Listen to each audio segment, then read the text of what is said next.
Shout out uli sa Justice Committee ng House of Representatives.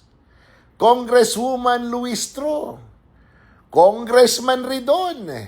Di ba sabi ninyo, sufficient in form and in substance na yung complaint laban kay Vice President?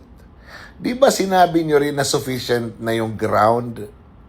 Di ba hindi naman nag-attend si Vice President, di ba? Hindi rin nag-attend ng kanyang mga abogado. Bakit hindi nyo na lang pagbutuhan? Pagbutuhan nyo na, dalhin nyo na sa plenaryo, at i-impeach nyo na sa House si Vice President para magkaroon na ng hearing sa Senado at doon magpasubpwe na kayo. Kasi yung binabalak ninyo, ibuko na eh.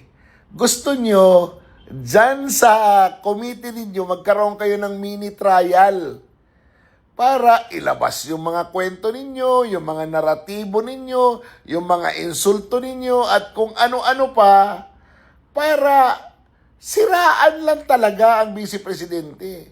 Dahil dyan, wala naman kayong i-prove dyan eh. Kasi na-prove nyo na eh. Ano ba ang kailangan? Sufficient in form and in substance. Sufficient ang ground. O bakit hindi nyo pagbutuhan? Di ba?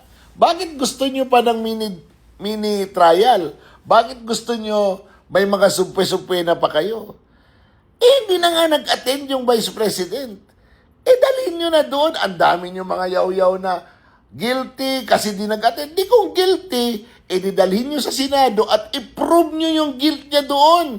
Hindi dyan sa committee ninyo. Dahil yung committee ninyo, ang assessment lang yan, it is sufficient in form and in substance. Dinagdagan nyo pa nga sufficient yung ground. May ebidensya kayo. Di kung may ebidensya kayo at hindi nag-attend si Vice Presidente at ang kanyang mga abogado, wag na kayong mag-trial dyan. Dalhin nyo na sa Senado if you are so confident.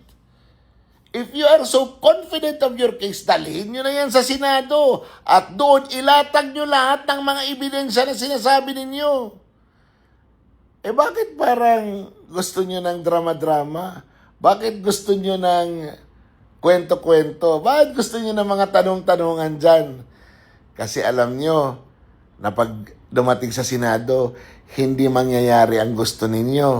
Kaya dyan nyo na pupupugin, dyan nyo na gagalawin, dyan nyo na kakanawin para, kunyari, in the guise of investigation, in the guise of committee hearing, another round of insults, another round of lies, another round of accusation against the Vice President. Alam niyo sa totoo lang, yung taong bayan, sawang-sawa na dyan. Bakit sawang-sawa na yung mga Pilipino dyan? Puro kayo Sara Duterte, puro kayo Sara Duterte. Hindi nyo maituro yung mga nagnakaw sa pera ng taong bayan na trilyon ang halaga, mali-maleta ang halaga.